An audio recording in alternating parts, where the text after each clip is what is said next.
Richard Gere wasn't just a star, he was a superstar, yet he was banned from the Oscars from 1993 to 2013. For 20 years, fans of this prestigious event and lovers of 80s and 90s movies didn't get to see the silver-haired heartthrob on the red carpet. He has been nominated for a Golden Globe 4 times and even won once for Best Actor in Chicago.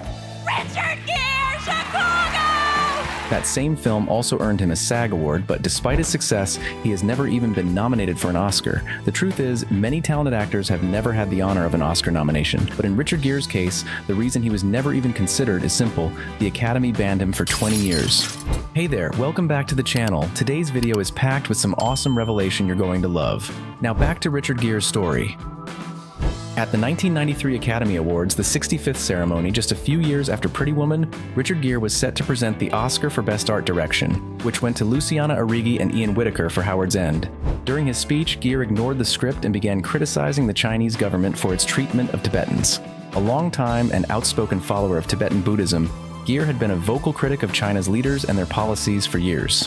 That he will take his troops and take the Chinese away from Tibet and allow these people to live. His speech led to a 20-year ban from the Oscars, and it also resulted in a lifetime ban from entering China.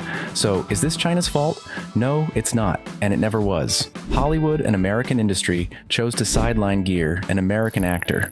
Hollywood isn't obligated to follow China's demands, so they can't just blame China for it. Besides, what movies would have actually suffered at the box office in China just because he was in them? I can't think of any. By the way, Richard Gere spoke out back then, but today, that wouldn't be possible. China has stopped airing the Oscars live because of political issues, and Hollywood had to choose between free speech and money. It's pretty clear which one they picked. 10 years later, he was allowed to attend the 2003 ceremony when Chicago, in which he played lawyer Billy Flynn, was nominated and won Best Picture. He returned again in 2013 to introduce the performance of Everybody Needs a Best Friend and present the awards for Best Original Score and Best Original Song, alongside his Chicago co-stars Queen Latifah, Renee Zellweger, and Catherine Zeta-Jones.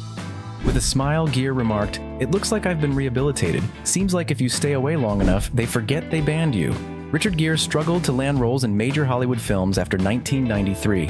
As he explained, this was due to Hollywood's financial ties to China. Despite this, he continued acting in smaller, independent films. However, after his roles in The Dinner and Three Christs in 2017, Gere disappeared from the big screen for 6 years. It wasn't until 2023 that he returned in Maybe I Do, a romantic comedy where he starred alongside Diane Keaton, Susan Sarandon, and Emma Roberts. In 2024, Gere kept his comeback going with 2 films: Longing, a drama released in June, and Oh Canada, a Paul Schrader film that premiered at Cannes. He also made a rare TV appearance in The Agency. While none were huge hits, they showed he's still active and taking on new roles. And that's it. If you enjoyed this, drop a like, subscribe, and ring that bell so you're always in the loop. Let me know your thoughts in the comments. I read every single one. See you in the next video.